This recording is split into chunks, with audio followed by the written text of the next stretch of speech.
Izzy? Oh, are you ready to learn about puzzles? Oh my gosh. You are? Oh my goodness. Are you excited? Yeah? Oh my gosh. I'm excited too. So, welcome to Calm Prep Sunday. This is Izzy. This is actually my best friend's dog who she just recently rescued. So we're taking it pretty slow with her, and everything's really new to her. So I thought, what a better time to teach you guys about puzzles and slow feeders and all these kind of things that you can do indoors with your dog. So I'm hoping that I can probably give you guys some ideas to do indoors with your dogs, especially during this time. But also, it's a great option for puppies and new rescues to explore with their nose and, you know, all of that kind of great stuff. Izzy, what are you doing from there? Do you want to learn things? You do? Fantastic. So, the first episode of Kong Prep Sunday was about Kongs. But anyways, this is a Kong. I'm not endorsed by them. So what's really great about this is that you can fill it up with wet food. What I like to use is tripe and just small bits of treats and stuff like that. But anyways, check it out on my first episode about Kongs and things like that. These are super great just for kind of like reading time. It's a dog's moment to just kind of chillax and relax, and they slowly lick away at this. Now, sometimes this might be a little intense for your dog to explore. What we have here are lick mats. So you'll see that it's like texturized. This is a great option when you first start getting your dog to like licking things. If they find they get bored of the Kong really quickly, they could be getting bored of the Kong because it's not really good stuff in there. So explore your treat options. So I just put some tripe on there for her. What I really like about the lick mats as well is that they're super great for when you're doing grooming and things like that, because they can lick away while you're manipulating and doing things with them, and they have some positive association to that handling and stuff like that. It's nice that it's a mat, it's kind of grippy so it doesn't slide around and stuff. This is an option for a slow feeder, right? So you can put their wet food on this if they're fed wet food. Lick mats are designed to become a slow feeder. And you can easily put this in the freezer too. So you can spread it out, have them layered up in the freezer, ready to go. Some lick mats are actually have a little bit more grain to them, where if you have kibble, it's actually, they have to navigate around all the little nubs to get the kibble as well. Other options are things like this and like this, where they have a big hole on them, so you can easily fit your kibble in them, where the dogs have to push these around to get the treats out of them. Now, this is probably Izzy's first time ever exploring these things before. So she's probably not too sure how to get the treats out.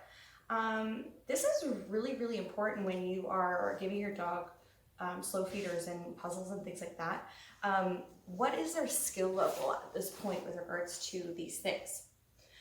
So keep in mind that if your dog seems unmotivated to do it, it's probably maybe too hard, or maybe you need to add in the extra special treats. I know. Funny enough, this one's the easier one. This is the harder one. And she went for the easier one, and she's still trying to figure it out. She only got one treat so far out of it. I know, how do you get them out? Oh, it's too hard. So we'll just put those over there. Then what we have are actual puzzles. So you can get these almost all on Amazon, especially right now. Don't be going to the pet stores to get puzzles, only essential needs. The puzzles are super great for just general brain game stuff. So when you guys order these online, a lot of the puzzles actually have kind of gradings to the difficulty. And this is important when you have a pup who's first time exploring a puzzle. You don't want it to be too hard for them, right? Or you have a dog who's super crafty.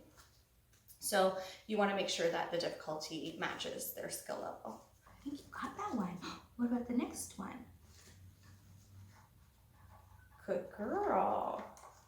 So with Izzy here, what I'm doing is I'm giving her a little bit of a leg up. I'm put 2 treats on both tiers, and I have it just slightly open, so she has to nudge to get it, but she definitely can have a little bit of the opening to nudge it open herself. So definitely helping your dogs explore a puzzle is really, really important, so then they can figure it out. Yeah. She's very cautious. That's a winner. Last week we talked about Snuffle Mats, and we made a Snuffle Mat from a towel. My homemade Snuffle Mat is at home because I did that segment at home. We're at the studio right now. So what's so great about Snuffle Mats is you can buy a lot of them online. A lot of people make them. So this one actually has like that rubber backing that a lot of people in factories and stuff like stand on when you're working on concrete. And then this is just polar fleece fabric strips. So you can do my segment last week like I did with the towel, or you can purchase one. Many dog trainers and pet professionals make their own Snuffle Mats and sell them. So definitely check this out online if you want to just purchase one. But you can also be super lazy, and this is just a bath mat from Walmart. It's not as fluffy as the Snuffle Mat, but it does the trick.